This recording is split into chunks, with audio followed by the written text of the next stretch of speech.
하나님 말씀 요한복음 2장 1절에서 5절을 제가 읽겠습니다. 사흘째 되던 날 갈릴리 가나에 혼례가 있어 예수의 어머니도 거기 계시고 예수와 그 제자들도 혼례의 청함을 받았더니 포도주가 떨어진지라 예수의 어머니가 예수에게 이르되 저들이 포도주가 없다 하니 예수께서 이르시되 여자여 나와 무슨 상관이 있나이까 내 때가 아직 이르지 아니하였나이다. 그의 어머니가 하인들에게 이르되 너희에게 무슨 말씀을 하시든지 그대로 하라 하니라. 아멘.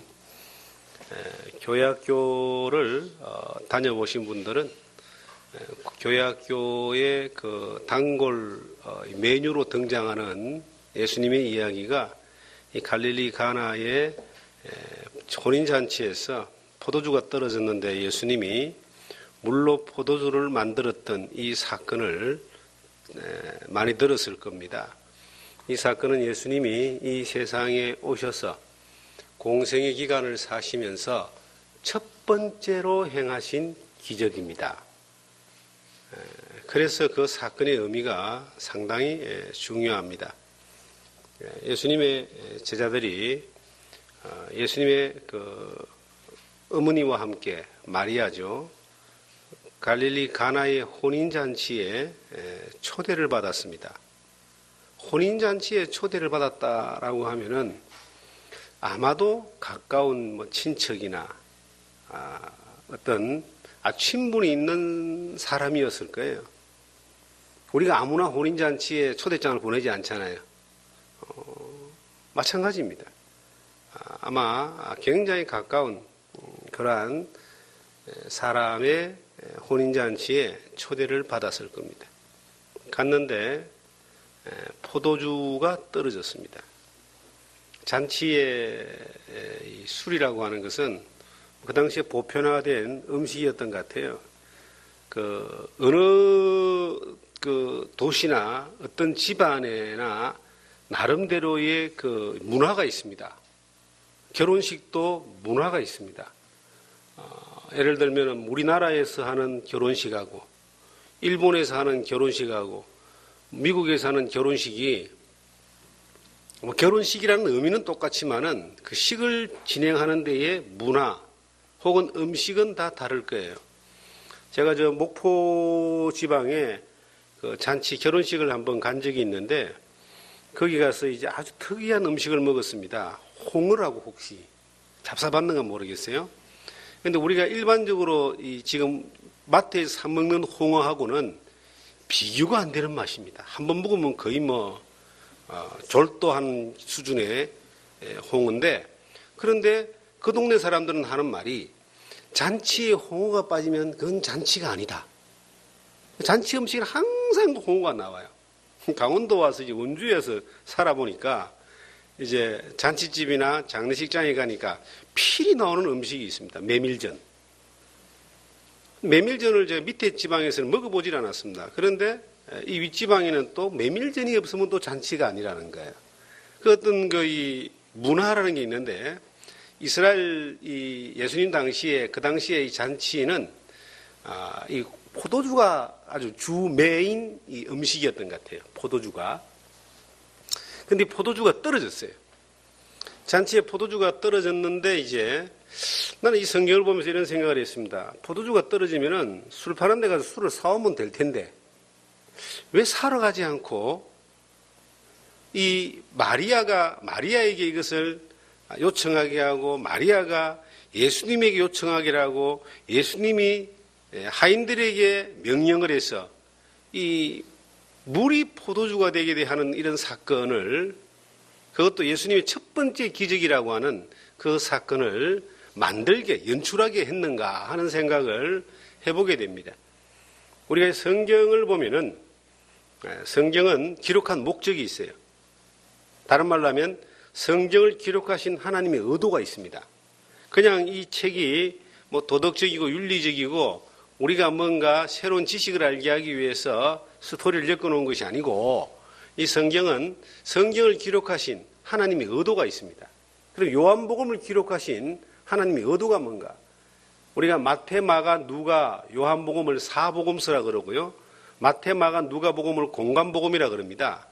마태복음하고 누가복음, 요한복음이 거의 사건이 계속 동일한 사건이 기록이 되고 있는데 그 동일한 사건들로 3번이나 기록한 것이 혹은 요한복음까지 4번 겹쳐지는 내용도 많아요.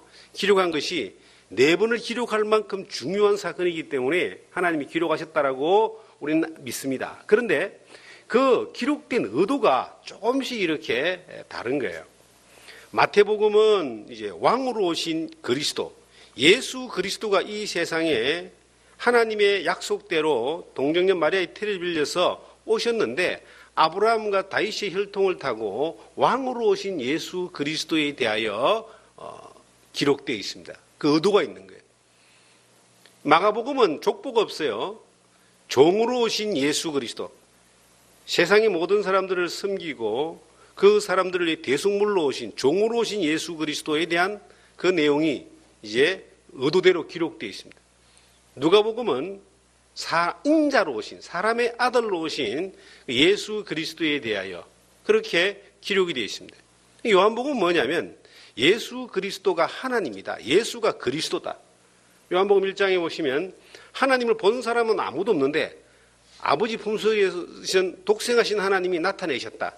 예수님이 이 세상에 오신 유일하신 하나님이시다. 하나님이 인간의 몸을 입고 오신 그 메시아다. 그리스도다. 그래서 예수님은 하나님의 아들이다. 하나님의 아들로 오신 예수 그리스도.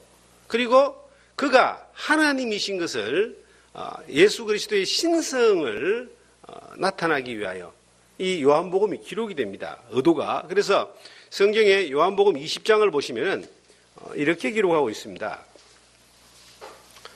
20장 30절, 31절을 제가 읽어보겠습니다.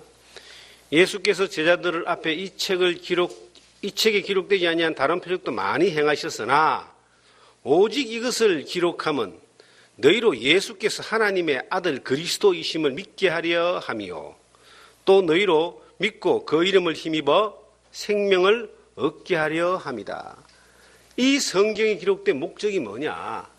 요한복음이 기록된 의도가 뭐냐? 예수 그리스도가 하나님의 아들이심을 믿게 하기 위해서, 그리고 그 예수 그리스도로 말미암아 생명을 얻게 하기 위해서 이 요한복음이 기록됐다. 이것이 하나님의 의도입니다.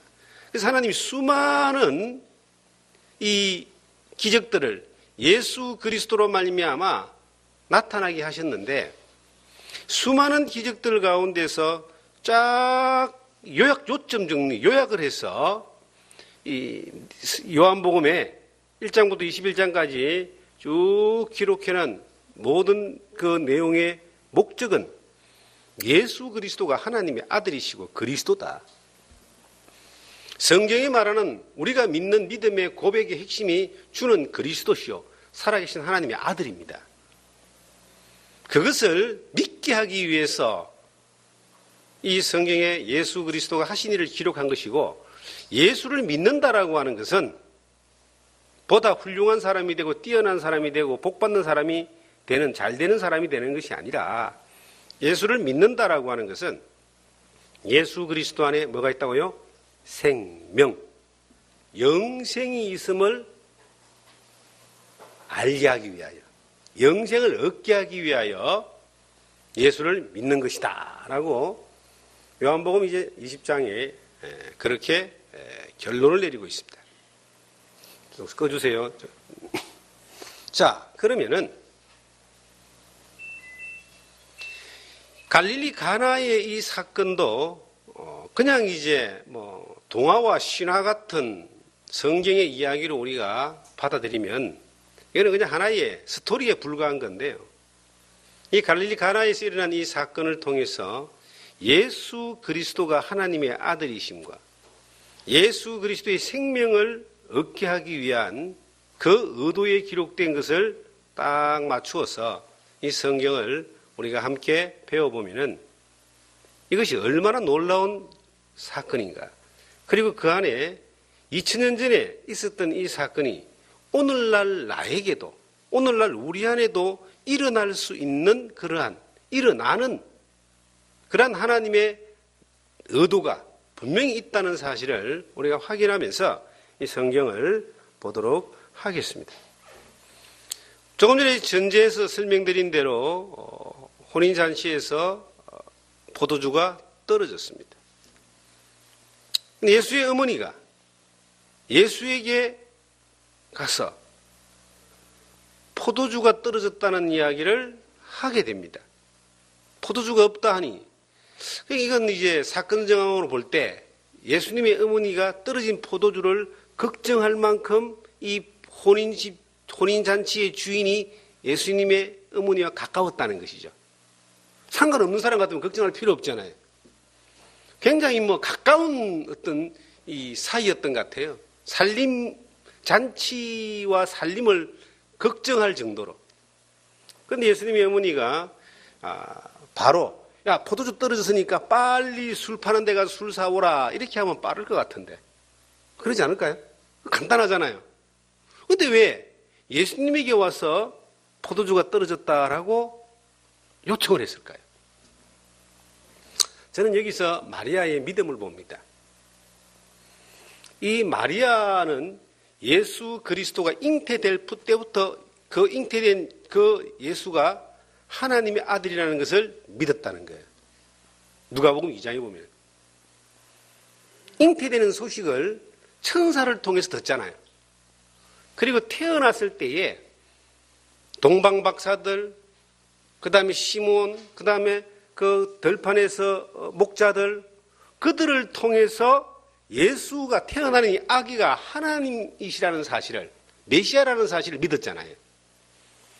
이 마리아는 예수를 잉태해서 낳기는 했지만, 물론 그 잉태해서 낳는 데에 그 자체도 굉장히 큰 도구로 쓰임을 받았지만, 마리아는 도구에 불과한 거예요. 사람들이 이 마리아를 이제 가톨릭 같은 경우는 너무 신성시해서 마리아가 원죄가 없다 그러고 마리아가 은총을 내린다 그러고 마리아가 죄를 사해 준다 그래요. 그건 굉장히 잘못된 겁니다.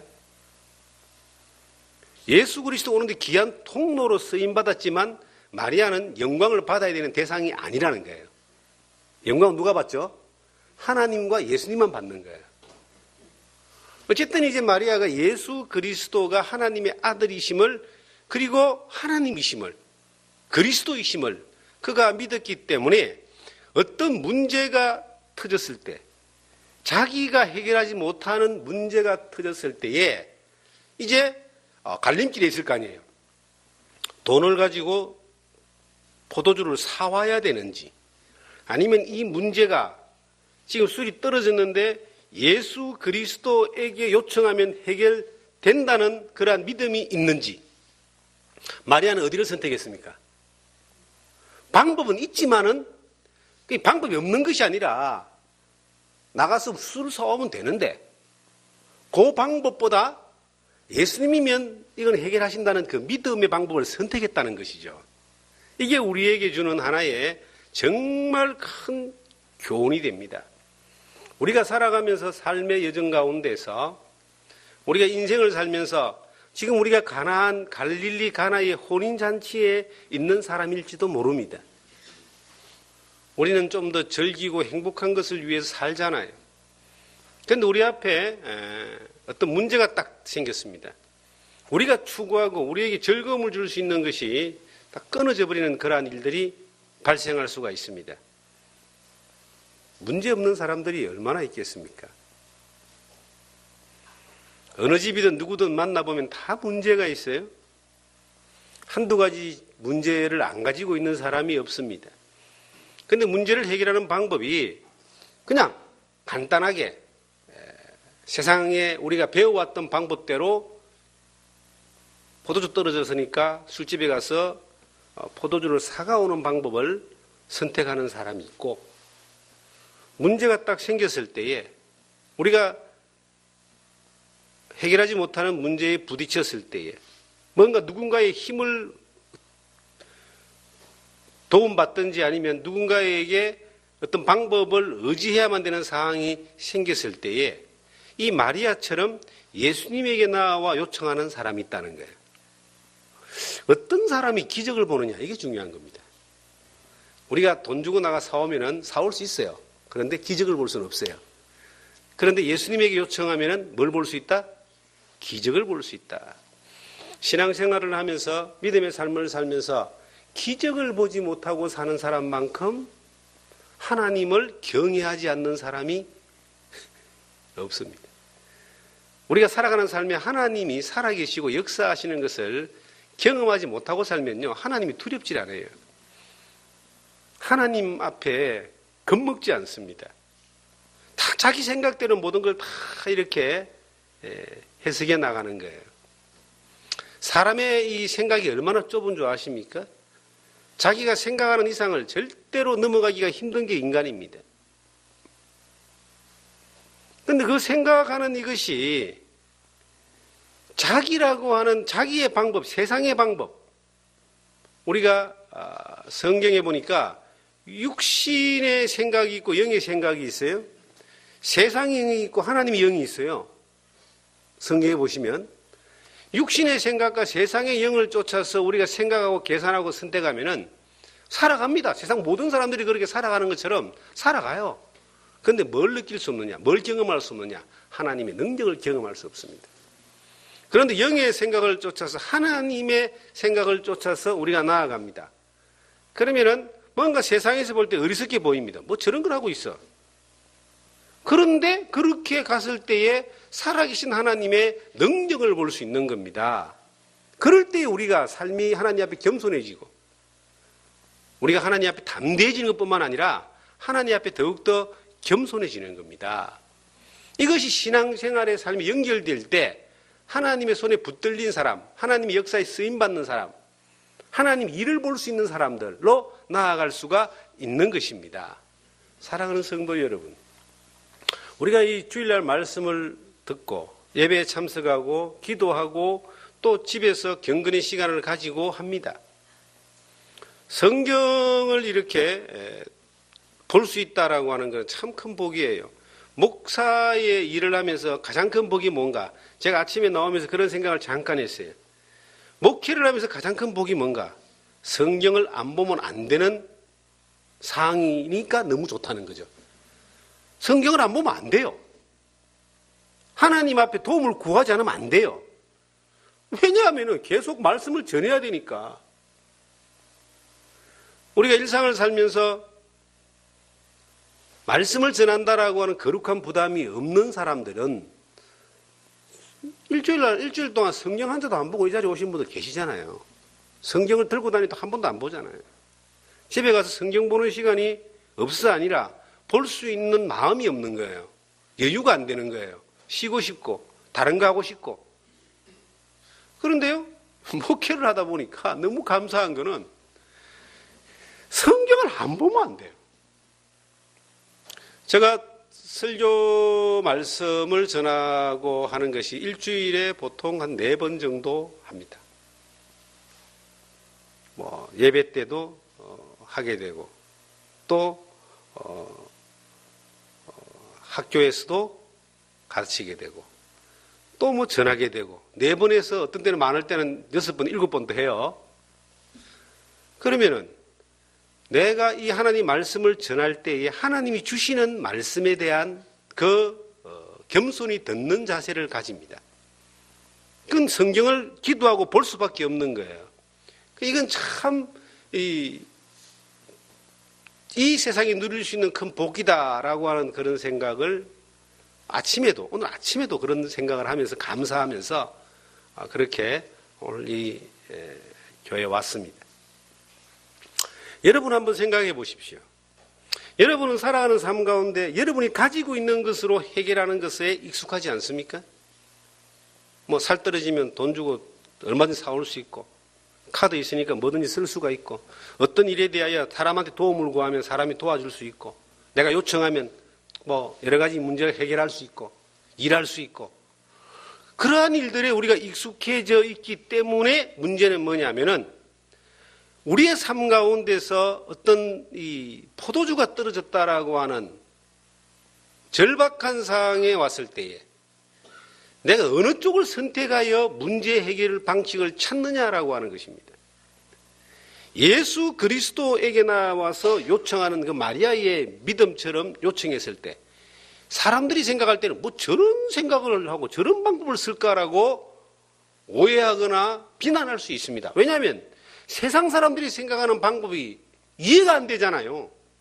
아니, 포도주 떨어졌으면은 가게 가서 사오라 그러지. 왜 예수님이 가서 시키는 대로 해라라고 그렇게 또 말도 안 되는 그러한 요청을 했을까? 그런데요, 마리아는 예수 그리스도가 하나님이심을 믿었습니다. 포도주가 아니라, 물로 포도주가 아니라 더 큰 문제도 누구면 해결할 수 있다? 예수 그리스도면 해결할 수 있다는 것을 많이 본 거예요. 성경에 뭐 기록이 안 돼 있기 때문에 예수님이 태어났을 때부터 30살 때까지의 기록 가운데 12살 때 잠깐 기록에는 기록된 게 별로 없어요. 기록할 필요가 없기 때문에 아마 기록을 안 했겠지만 마리아는 예수님과 30년을 함께 했잖아요. 그 예수 그리스도가 하나님 되심을, 그리스도 되심을 믿었잖아요. 수많은 그러한 능력을 보았을 겁니다. 그러니까 공생의 기간을 시작하는 그 첫 대목에서 여기 보면요, 우리가 기억나는 단어가 이튿날 예수께서 자기에게 나오심을 보고 가로되 보라 세상지를 지고 가는 하나님의 어린 양이다. 요한복음 1장 29절이죠. 그 예수님이 요단강에서 세례를 받고 난 그 다음 날, 그 이튿날입니다. 그리고 그 이튿날이란 말이 나와요. 이튿날 예수님이 베드로를 만나요. 그리고 또 그 이튿날 나다나엘을 만나요. 그리고 그 사흘째 되는 날 이제 갈릴리 가나에서 이 물이 포도주 되는 사건이 벌어지는 거예요. 예수님이 요단강에서 세례를 받고 난 이후에 5일 지나서 이 일이 벌어지는 거예요. 공생의 기간의 첫 출발 지점이고, 그리고 예수님이 기적을 한 번도 보이지 않았던 그러한 때예요. 마리아는 예수 그리스도가 하나님이심을 믿었다는 거예요. 저는 여기 있는 성도님들에게 한번 물어보겠습니다. 예수 그리스도, 우리가 믿는 주님이 우리의 모든 문제를 해결할 수 있는 분이라고 믿으세요? 우리는 예수 그리스도를 통해서 생명의 문제가 해결된 사람이에요. 영생.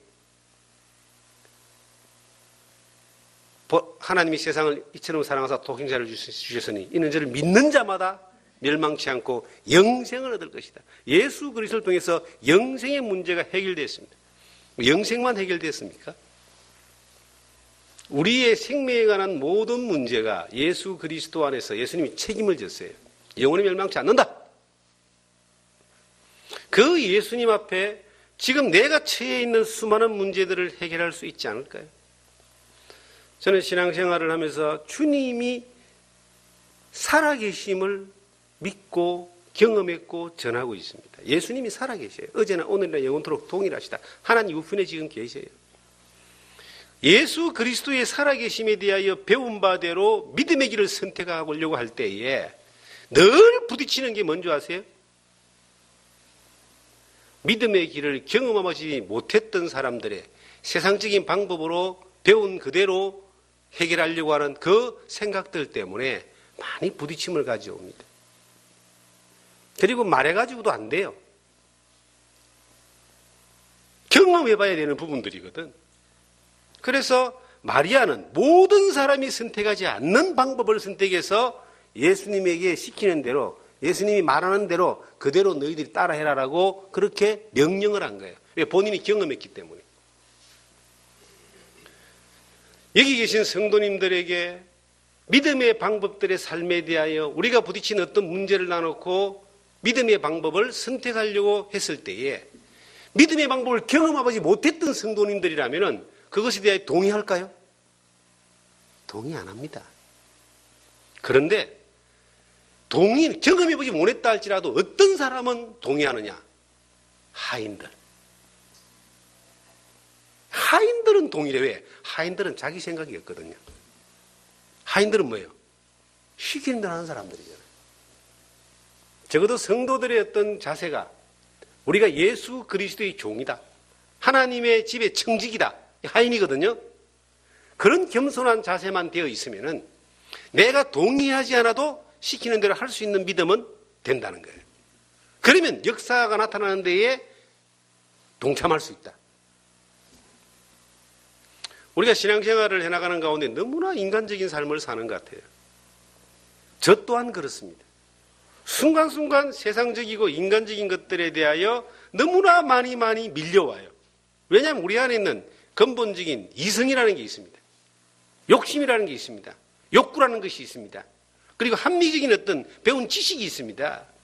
이런 것들을 가지고 우리 앞에 포도주가 떨어졌을 때에 우리는 어떤 것을 선택하느냐? 대부분 포도주 사러 가는 걸 선택할 거예요. 그런데 이 마리아는 이것을 선택하지 않고 예수 그리스도에게로 시선을 돌리는 겁니다. 우리가 2장을 다시 보면 3절에 포도주가 떨어진지라 예수의 어머니가 예수에게 이르되 저들에게 포도주가 없다니 예수께서 이르시되 여자여 나와 무슨 상관이 있나이까 내 때가 아직 이르지 아니하였나이다. 예수님이 마리아의 요청을 받고 여자여 이럽니다. 여자여 그러니까 예수님 참 버릇없다 이렇게 생각할지 모르겠는데요. 우리가 쓰는 단어를 어머니를 보고 여자라 그러면은 이거는 조금 격이 떨어지는 이야기다 생각하는데 이스라엘에서는 여자여 이런 말이 그게 떨어뜨리는 것이 아니고 존중하는 언어랍니다. 어머니라고 하는 그 의미만큼 더 이상 존중하는 그 단어가 여자여 혹은 뭐 기부인이요 뭐 이런 우리가 이 단어를 볼 때에 그 외국 단어하고 우리 단어하고 좀 헷갈리는 게 많아요. 저는 어릴 때 마담 그러면은 이 술 파는 사람이나 커피 파는 사람을 마담으로 들었어요. 그죠? 그런데 이 프랑스 말로 마담은 기부인입니다. 언어상에 우리가 좀 혼돈되는 부분이 있어요. 여자였다고 해서 예수님이 육신의 모친을 무시했다. 이게 아닙니다. 존중해서 드렸던 존칭의 언어다. 이렇게 받아들이면 됩니다. 무슨 상관이 있습니까? 내 때가 아직 이르지 아니하였다. 이 말은 뭐냐면 예수 그리스도가 한 번도 기적을 보인 적이 없습니다. 이 사건이 비로소 몇 번째 기적? 첫 번째 기적인 거예요. 예수님이 첫 번째 기적은 누구 때문에 빨리 왔느냐? 마리아 때문에.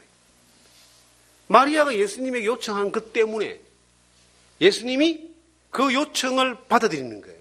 믿음으로 구하는 기도를 예수님은 받으시거든요. 성경의 원리입니다. 자, 성경 요한복음 여기 잡으시고 17장을 보시면은 14장입니다. 14장에 보시면 14장 13절을 보시면 너희가 내 이름으로 무엇을 구하든지 내가 행하리니 이는 아버지로 하여금 아들로 말미암아 영광을 받으시게 하려 함이라. 내 이름으로 무엇이든지 내게 구하면 내가 행하리라.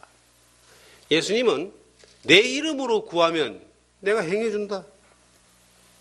그것은 그렇게 해야지만이 하나님이 영광을 받으신다. 저는 이 예수님이 가르쳤던 이 기도의 원리가 마리아에게 미리 지금 진행이 되는 거예요. 마리아가 예수님을 통해서는 문제가 해결된다라고 하는 믿음을 가졌어요. 그리고 예수님 앞에 요청했습니다. 기도를 한 거예요. 그러니까 하나님이 자기의 영광을 위해서 그 일을 시행해 주신다 이 말이거든요. 우리가 지금 일상에서 하는 기도라고 하는 행위가 이게 얼마나 놀라운 것인지 여러분들이 어떻게 체험해 봤는지 모르겠습니다. 나는 단지 예수 그리스도의 이름으로 하나님 앞에 기도합니다. 믿음으로. 하나님의 뜻을 쫓아서. 그런데 하나님의 뜻을 쫓아 예수님의 이름으로 요청한 그 기도가 하나님 자기의 영광을 위해서 하나님이 시행해 주신다는 거예요. 저는 우리 안에 살아가면서 많은 문제를 부딪힐 수밖에 없다고 봅니다. 이 몸이라고 하는 걸 한 번씩 이 몸이 제가 나이가 언제 50이 넘어가니까요 병원을 자주 가게 됩니다. 이의 면역도 떨어지고 기능도 떨어지고 여러 가지 뭐 시력도 떨어지고 치아도 뭐 이런 문제가 생기고 그러죠. 많은 걸 먹고 섭취를 해도 이 문제가 몸에 문제가 늘 존재합니다. 대부분 사람들이 그런 것 같아요. 그러면 이 문제가 없이 사는 것이 참 좋긴 하지만 언제인지 몰라도 시간이 좀 빠르고 좀 늦은 것 뿐이지 그 문제는 늘 발생을 합니다. 그럼 발생되는 이 문제를 그대로 방치했을 때는 문제가 더 커지지만 병원에 가서든지 아니면 어떤 방법을 통해서든 간에 해결하면은 좀 더 건강을 유지하는 거죠. 저는 교회도 마찬가지라는 생각입니다. 교회는 늘 문제가 있어요. 왜 그렇겠습니까? 살아있는 생명이기 때문에 문제가 있는 겁니다. 죽어있는 돌멩이가 문제가 있을 수가 있겠습니까? 살아있는 생명, 몸이라 그래요, 몸. 교회를 예수님이 고린도전서 12장에 우리가 성경에 보면 몸이다, 몸. 예수 그리스도가 머리고 교회가 몸이다라고 그렇게 말하고 있습니다. 그러면 늘 이 교회는 새로운 것이 들어오기도 하고 또 낡은 것이 빠져나가기도 하고 병들어서 치료받기도 하고 또 회복되기도 하고 수많은 그러한 새로운 환경 가운데서 부딪히게 됩니다. 그러면 교회의 구성원들이 하나님이 교회의 주인이시고 예수 그리스도가 이 교회의 머리라는 사실을 절대적으로 믿고 고백하는 사람들이기 때문에 예수 그리스도 앞에 우리의 문제를 요청하는 것이 가장 먼저다는 이야기예요. 왜 예수 그리스도 앞에 우리의 문제를 요청할 수 있는 그러한 가장 좋은 방법을 주셨는데, 비결을 주셨는데, 우리는 항상 예수 그리스도 앞에 요청하는 그러한 자세보다는 쉽게 우리의 방법으로 해결하려고 하는 것을 선택하느냐. 쉽게 우리의 방법으로 해결하면은요, 될지도 모르지만 뭘 모르느냐. 하나님의 능력을 경험하지 못합니다. 정말 하나님의 기적을 경험하지 못합니다. 하나님의 능력과 기적을 보지 못하면 겸손해지지 않습니다. 영광을 지가 받아버립니다. 저는 이 목회를 하면서 가장 큰 이 숙제가 뭐냐? 뭘 것 같습니까?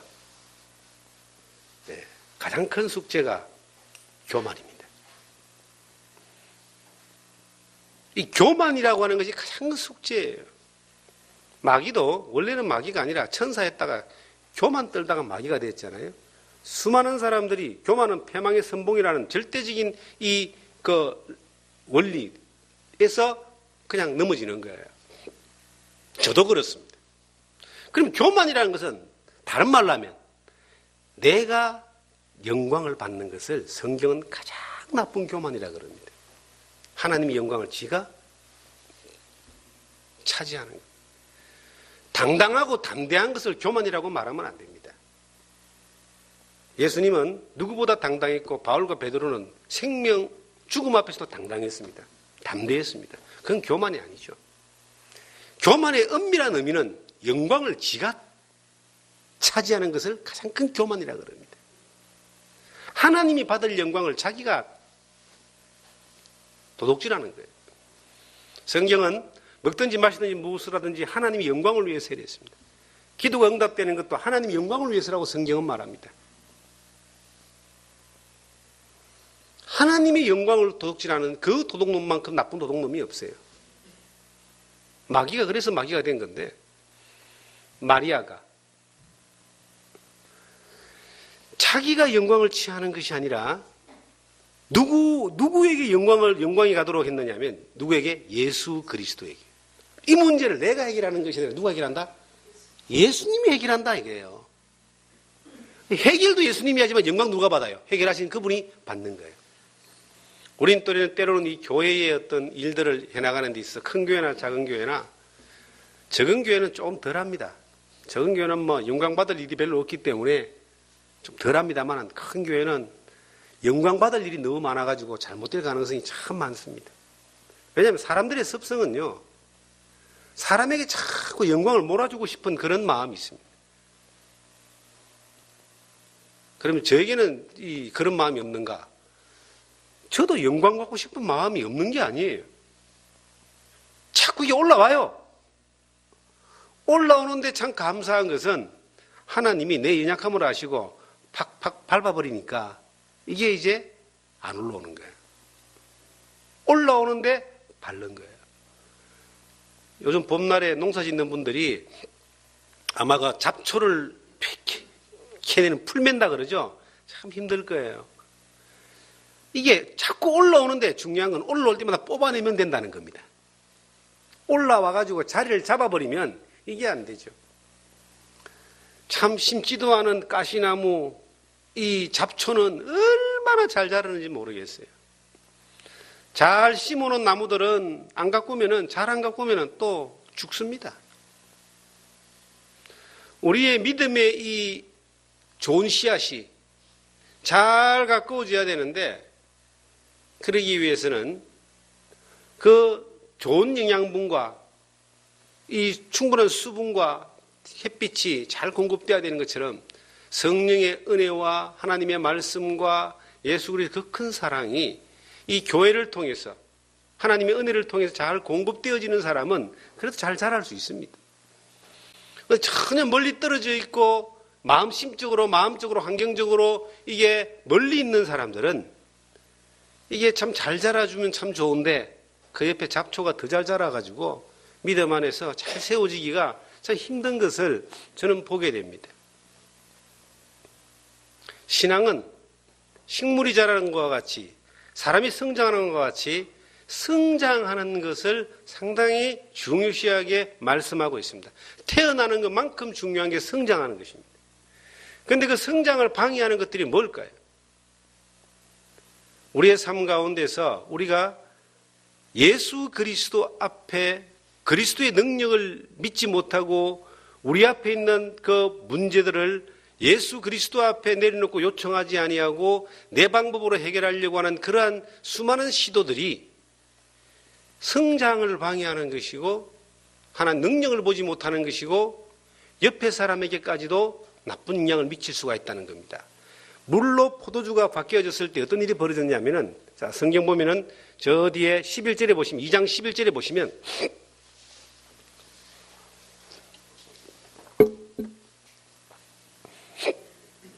예수께서 이 첫 표적을 갈릴리 가나에서 행하여 그의 영광을 나타내심에 제자들이 그를 뭐한다?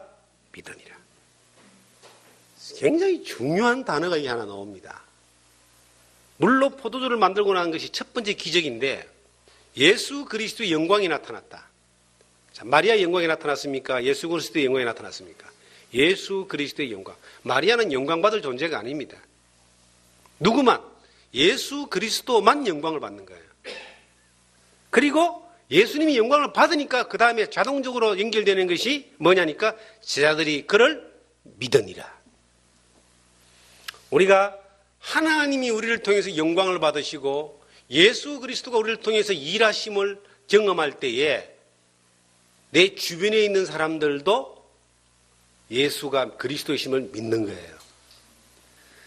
우리의 삶 가운데 얼마나 예수가 그리스도이심을 믿고 살고 있습니까? 내가 내 앞에 부딪힌 수많은 포도주가 떨어지는 일들이 벌어졌을 때에 우리가 이 문제를 해결하는 방식이 무엇입니까? 인간적인 방식보다는 예수 그리스도 앞에 내려놓고 요청하며 그리스도가 이 문제를 해결해 나가는 것들을 경험할 때에 우리가 내가 예수를 그만큼 믿는 것뿐만 아니라 마리아가 예수를 그만큼 믿은 것뿐만 아니라 그 사건을 통해서 많은 옆에 있는 사람들이 예수가 그리스도이심을 믿게 되는 겁니다. 여러분과 제가 예수가 그리스도를 믿게 되는 거 아닙니까? 저는 신앙생활 하면서 그런 생각을 해봤습니다. 저희 모친이 이제 지금 소천하신 지 5년이 되시는데 이 모친이 성경을 참 많이 배우고 많이 보고 많이 외우셨어요. 많이 보고 많이 외우셨는데 그 모친이 목회하는 아들이 그렇게 마음에 안 들었나 봐요.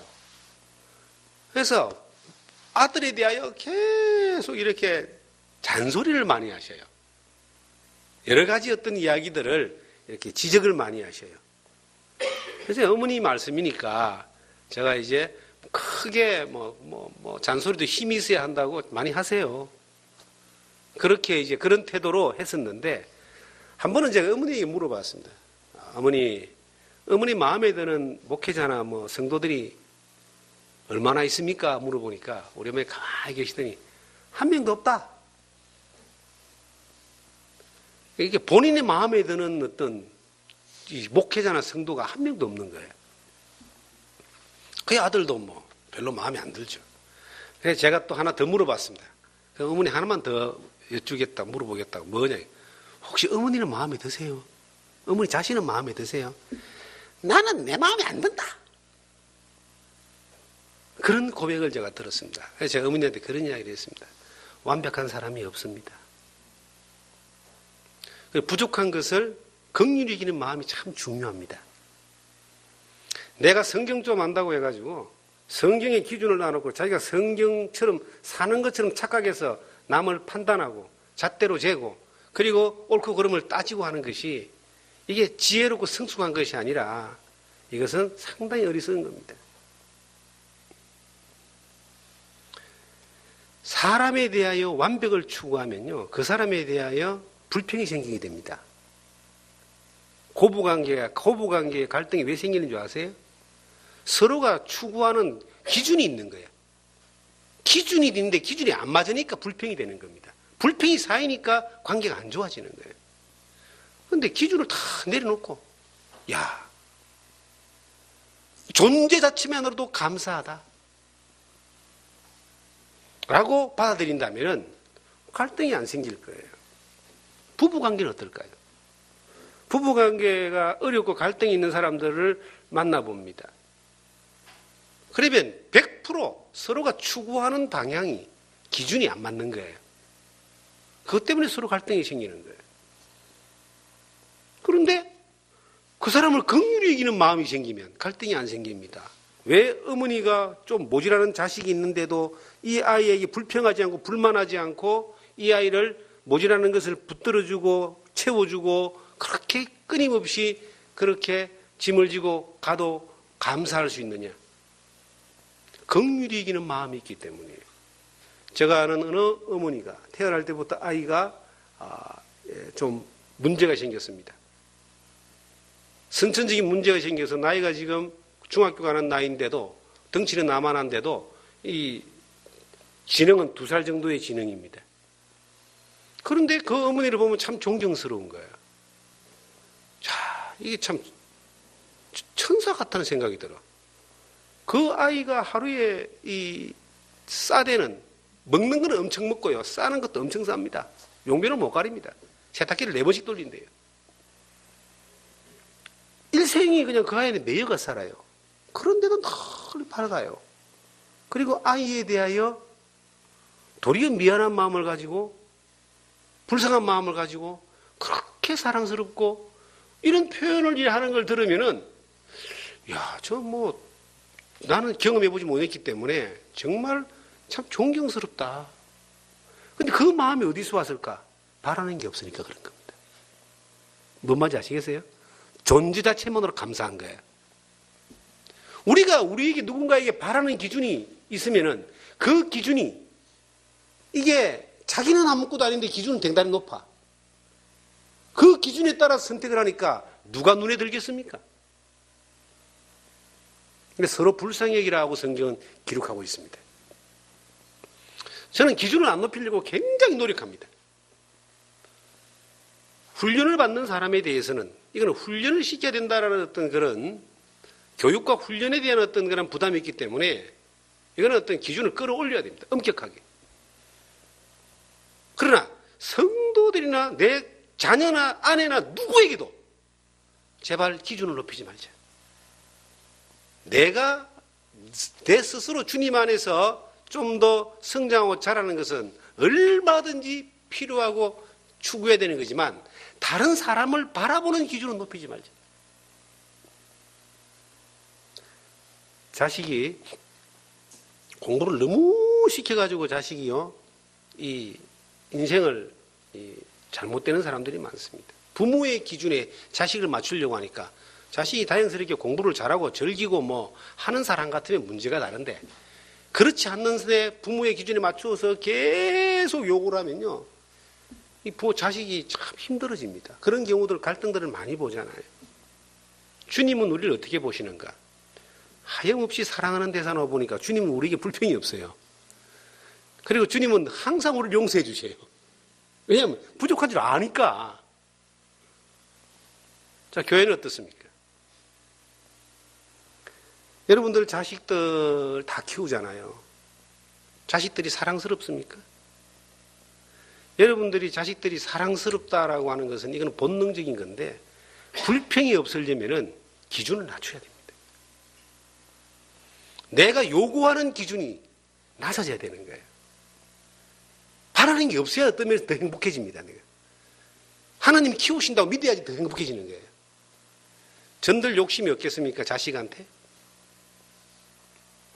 그런데 저는 개인적으로 오래전부터 자식에 대한 존재 자체만으로도 저는 감사하고 행복했어요. 야, 건강하게 살아주는 것만 너무 고맙다.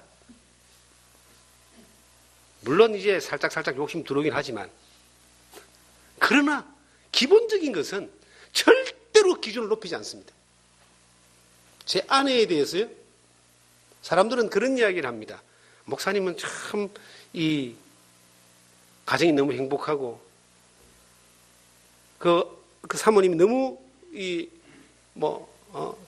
잘하시니까 행복하시겠습니다. 행복하지요. 근데 문 열고 돌아보세요. 집안에 돌아보세요. 돌아보면 다 똑같아요. 사는 집 다 똑같아요. 다 똑같은데 왜 행복하냐? 제가 기준을 높이지 않는다는 이야기입니다. 존재 자체로 감사한 거예요. 그냥 같이 이렇게 함께 동역하고 동행하는 것만으로 감사한 거예요. 불평의 말을 하지 않습니다. 남들 앞에. 내가 남 앞에 내 아내를 불평해 본 적이 거의 없습니다. 왜 불평합니까? 불평한다고 고쳐져요? 속이 후련해져요? 사람들이 문제를 만드는 것이 집으로 불평해 놓고 그게 돌아오면 열받는 거예요. 또 남이 이야기하면. 쥐가 말할 때는 아무 문제 없이 이야기하는데 남이 그 말 듣고 이야기해 주면 또 기분 나빠지는 거야. 싸우는 거야. 그 문제가 어디서 오는 거예요? 하나님의 말씀 앞에서 볼 때에 우리는 늘 수없이 많은 포도주가 떨어지는 걸 경험하게 됩니다. 이 한 번의 기적이 2000년 역사 가운데 모든 믿음 안에 살아갔던 사람들이 겪을 수 있는 기적이에요. 그런데 그 기적을 보느냐 못 보느냐는 그 문제 앞에 섰을 때에 어느 방법으로 이것을 내가 해결하느냐. 마리아처럼 예수가 그리스도이심을 경험한 사람은 예수 그리스도 앞으로 이 문제를 넘깁니다. 그러면 그 예수 그리스도가 물이 포도주 되게 만들었다니까요. 항아리가 6개 있는데 하인들에게 명령합니다. 예수님이 물을 갖다가 꽉 채워라. 아구까지. 하인들이 기가 찼을 거예요. 아니, 포도주가 떨어졌는데 왜 항아리에다 물을 부으라고 할까? 인간적인 방법으로는 이건 도대체가 이건 생각이 안 들지만 다행스러운 건 이 사람들은 하인들이었다는 거예요. 하인은 원래 뭡니까? 시키는 대로 하는 사람들.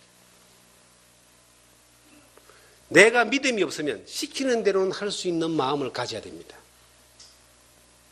내가 믿음이 없으면 하나님의 말씀을 선포되고 증거될 때에 이 말씀이 내게 믿어지고 보여질 때에 이 믿음을 따라서 그냥 도대체 이해가 안 되지만은 항아리에다가 물을 부을 수 있는 정도의 자세는 돼야 된다는 거예요. 우리가요 늘 고민하는 거예요.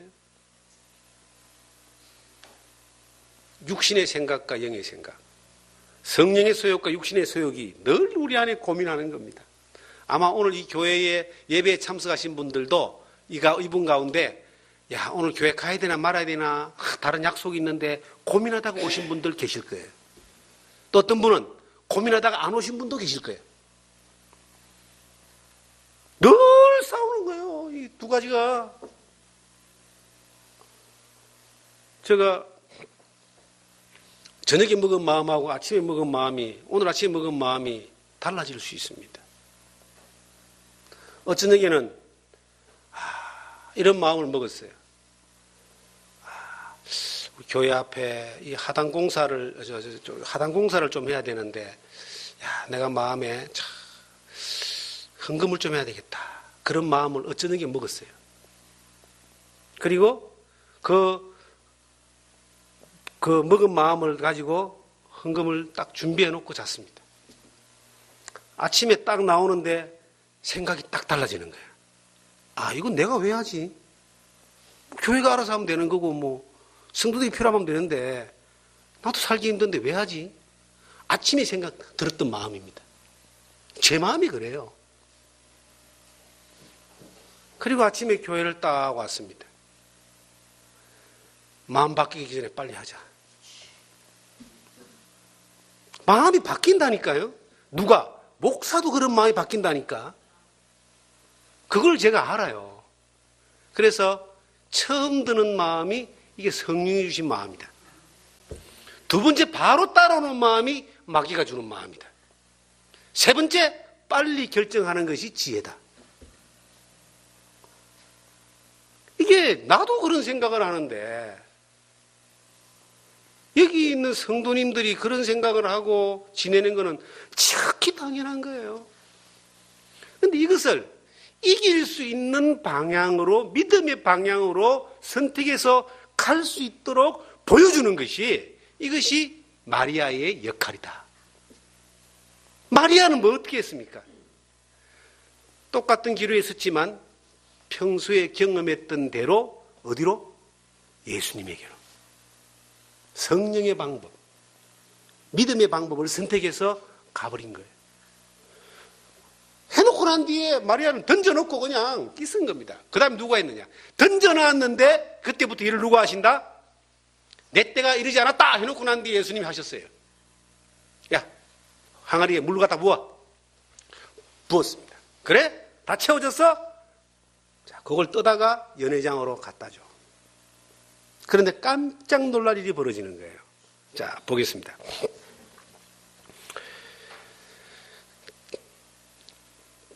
무슨 말씀을 하시는지 그대로 하라 하니라. 6절에 거기에 유대인의 정결 예식을 따라 두세 통 드는 도랑 안에 6이 놓였는지라. 예수께서 그들에게 이르시되 항아리에 물을 채우라 하신즉 아기까지 채우니 이제는 떠서 연회장으로 갖다 주라 하시매 갖다 주었더니 연회장은 물로 된 포도주를 맛보고도 어디서 났는지 알지 못하되 물돈 하인들은 알더라. 연회장이 신랑을 불러 말하되 사람마다 먼저 좋은 포도주를 내고 취한 후에 낮은 것을 내거늘 그대는 지금까지 좋은 포도주를 두었도다 하니라. 깜짝 놀랄 일이 벌어졌습니다.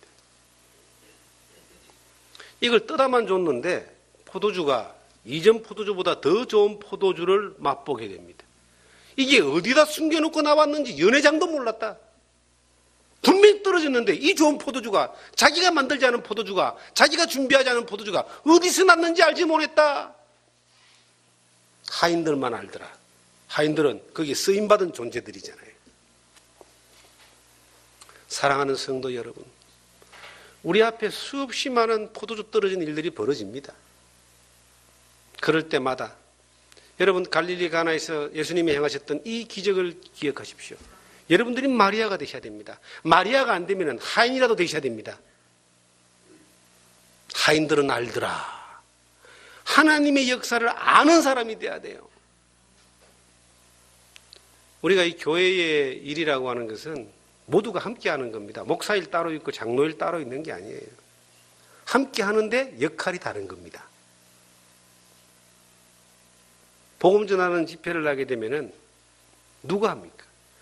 예수님이 할 수 있도록, 물이 포도주가 되게 하신 분은 예수님인데 할 수 있도록 그 물을 항아리에 부어다가 그 물을 다시 떠다주는 누구는 있어야 된다? 하인이 있어야 된다. 그리고 마리아처럼 믿음으로 예수님이 할 수 있도록 그 예수님에게, 주님에게 이것을 내려놓고 요청하는 그 일을 하는 사람이 있어야 된다. 이런 하나님이 하시고 이런 예수님이 하시는데, 영광도 하나님 받고 예수님이 받으시는데 그 현장에 쓰임받는 사람들은 마리아와 하인 같은 사람이었더라. 저는 우리 성도님들이 적어도 그 마리아와 화인같이 역사의 현장에서 하나님 능력을 보는 사람들이기를 원합니다. 교회 일이 누구 일 따로 있습니까? 교회의 어떤 이 섬기는 일이라고 하는 것은 사실은 어떤 큰 교회들은 다 외주 줘가지고 돈 주가 시킵니다. 근데 뭐 그래라도 하면 참 잘 관리가 되겠지만 이 교회는 모두가 같이 하는 거예요. 모두가. 모든 성도가 한 식구입니다. 물론 이 교회 가운데 어린애도 있고 뭐 노인도 계시고 하지만 우리가 함께 일할 수 있는 사람들, 우리가 함께 일할 수 있는 그러한 하인들 혹은 능력을 받던 마리아와 같은 사람들일 때 예수님으로 하여금 일하게 할 수 있도록 계속 그분에게 믿음으로 요청하자는 겁니다. 예수님이 처음에는 내 때가 이르지 않았다라고 거부했잖아요. 그런데 그렇게 예수님이 시킨 대로 하라고 들이미니까 예수님이 한 말씀 하시잖아. 물 뜨다가 채워라. 채운 물 갖다 줘라. 예수님이 하나님이시고 예수님이 창조주이시고 예수님이 전지전능하신 분이시기 때문에 그분은 뭐 그 이상도 할 수 있습니다. 우리가 안 되는 게 참 많죠. 교회의 이 신앙생활을 하는 가운데 정말로 우리의 생각대로 하면요 안 되는 게 너무 많아요. 지금 이번에 22일 날 우리가 복음전도 축제를 하는데 전 강사로 김성삼 목사님을 이제 세웠습니다. 1월 달에 한번 하셨죠. 제가 그때 배탈 났습니다. 기억나실지 모르겠습니다. 그 다음 주일날 오전 예배 드리고 제가 집으로 바로 오후 예배 못 드리고 간 거 기억나는 거 모르겠습니다. 탈이 나버린 거예요. 신경을 너무 써가지고. 이게 말씀을 전하는 거는 뭐 연습 삼아 장난 삼아 전할 수 없는 거예요. 영적 전쟁이잖아요. 마음 같으면 내가 하면 훨씬 편한 거야. 자, 이번에 4월 달에 또 이제 한번 하게 합니다. 물론 우리 목사님은 훈련받아서 이제 준비되면은 나가서 또 이 복음을 전하러 나가실 분이에요. 훈련받아 준비돼서 나가셔야죠.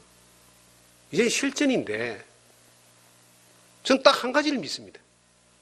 이거는 마리아처럼 주님 손에 올려놓은 것밖에 없습니다. 주님 하시면 됩니다. 하나님이 하십니다. 주님이 하십니다. 우리가 마리아처럼 주님에게 시키는 대로 해라라고 요청하고 옮겨놓는 거예요, 그냥. 능력은 누가 나타내신다? 주님이 나타냅니다. 그런데 누가 그 능력을 보느냐 하면은 그 말에 따라 물을 앙아리에 채우는 사람이 능력을 보는 거예요. 채운 물을 또 갖다가 물을 떠다가 줄 수 있는 그러한 단순한 믿음이 있는 사람이 능력을 보는 겁니다. 나는 그런 능력을 여러분과 제가 보기를 원합니다. 하나님 일하심을 보기를 원하는 거예요. 교회가 어려운 일들을 많이 당할 수 있어요. 교회가 어려운 일들을 당하는 것을 이걸 힘들게 생각하면 안 됩니다. 이 어려운 일을 당하는 것은 이것은 하나님의 능력을 보기 위한 과정이다라고 보셔야 됩니다. 우리 가운데 하나님이 어떻게 일하시는가를 보자. 말로만이 아니라 우리의 삶으로, 우리의 삶 가운데서 성령의 역사하심으로 하나님의 일하심을 우리는 봐야 됩니다. 주님 앞에 손에 올려놓자. 제발 좀 이 기적을 보기 위해서 주님 손에 올려놓자. 저 아는 목사가 얼마 전에 전화가 왔습니다. 춘천에 계신 분인데 이제 이분이 조만간에 만나자고 하면서 긴 전화를 했습니다. 통화를 쭉 이제 들어보니까 통화 내용인 적선 이런 내용입니다. 자기가 이제 뭐 어느 정도 규모의 교회에 청빙을 받아서 협동 목사로 갔다는 거예요. 협동 목사 가서 이제 목회를 이렇게 하는데 거기에 장로님 한 분이 계셨대요. 여러분이 몇 분 장로가 계신데 한 분 장로님이 부동산을 해가지고 좀 재산이 많이 늘었고 조그만한 중소기업, 조그마한 기업을 이제 한대요. 근데 이분이 참 신실하신 분이랍니다. 그런데 이제 이 장로님이 자기한테 목사님, 제가 목사님을 돕겠습니다. 목사님 개척하면 제가 같이 합시다.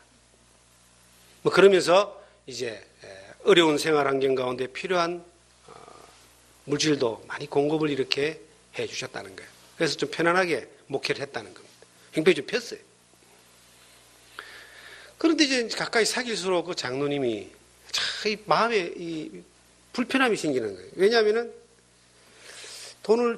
하나님이 축복을 줘서 돈을 벌었다라고 하는 그 부분이 이제 부동산인데 끊임없이 부동산에 대한 어떤 이 욕심을 가지고 계속 하는 그 일들이나 조그마한 중소기업을 이렇게 운영을 하는데 이제 주일마다 사람들을 막 교회로 막 데리고 오는데 이제 조선족들이나 시기 말 우리나라 사람 아닌 교포들 이제 직원들을 데리고 오는 거예요. 하나님 믿어야 된다고 막 데리고 선교하고 막 좋은데 회사에 이제 다니는 사람들 이야기를 들어보면은 아이고 장로님은 교회에서는 천사인데 월급 적게 주고 일 많이 시키고 가끔씩 욕도 하고 막 이런 막 이야기를 막 이제 뒤로 들은 거예요. 그래서 이 목사님이 거룩한 부담감을 가지고 그 장로님을 내가 한번 이 장로님에게 간절히 부탁을 해가지고 행실을 똑바로 하시고 전도를 하려면은 월급도 좀 더 주고 하면서 너무 인색하지 말고 억지로 데려오는 게 중요한 것이 아니고 그렇게 이제 건면을 해야 되겠다 하고 한번 날 잡아 식사를 하면서 장로님에게 건면을 했다는 겁니다. 장로님, 그 조선족들 이런 사람들을 교회 데리고 오는 게 중요한 것이 아니라 오기 싫다는 거 억지로 오게 하는 거 중요한 게 아니라 정말 사업장에서 그들에게 덕을 끼치고 임금도 좀 더 주고 하면서 그렇게 넉넉하게 살면서 그렇게 좀 하시면은 더 전도가 안 되겠습니까? 그리고 부동산 해가지고 복 받았다 그러는데 그 어떤 면에서는 그게 뭐 복이 아니라고 할 수 없지만은 투기해가지고 돈 버는 거 자랑할 만한 것이 되겠습니까? 뭐 이런 어떤 이야기를 솔직히 해버린 거예요. 어떤 일이 벌어지겠습니까? 여러분 상상해 보세요. 그 사람 그 교회 쫓겨났어요. 그리고 바로 도와주던 거 스톱됐습니다. 저는 그 이야기를 이제 듣고 참 안타까움을 가졌습니다. 누구에게? 그 목사가 안타까운 게 아니라 그 사람이, 장로라는 사람이 안타까웠어요. 이 목사가 후회하는 거예요. 그래서 내가 잘했다 그랬어요. 당신이 하나님을 믿고 하나님 앞에 그 사람을 바로 세우기 위해서 그 사람을 정말 믿음 안에 바로 세우기 위해서 건면한 거 하나님이 아신다. 그리고 하나님 앞에 그 장로님을 이제는 토스했다. 옮겼다 이 말이에요. 어떻게 다루어 가시는지 한번 보자. 당신과 내가 믿는 하나님이 살아계신다면 다루어 가실 것이다. 이게 이제 제가 어저께 통화하신 분과의 대화입니다. 우리는 살면서 이런 생각이 들어져요. 우리의 문제를 하나님 앞에 올려놓는 것이 이게 잘못되는 것처럼 보이죠. 근데 그게 가장 잘 되는 방법입니다. 내가 누구를 고치지 못합니다, 여러분. 우리가 기도할 수는 있지만 고치지 못합니다. 부부생활 다 잘하시죠? 근데 40년, 50년 동안 남편을 고치려는 게 고치시던가요? 30년 동안 아내를 고치려고 하는 게 고치던가요? 안 고쳐져요. 그런데 놀라운 건 하나님이 고치면 고쳐져요. 어떤 사람이 하나님이 고치는 걸 보시는 줄 아세요? 그것을 내가 고치려고 하지 않고 하나님, 주님 손에 올려놓는 그 사람이 하나님이 고치는 것을 경험한다니까. 이 물을 포도주가 되게 하기 위해서 마리아가 선택했던 그 방법이 최고의 방법이었다.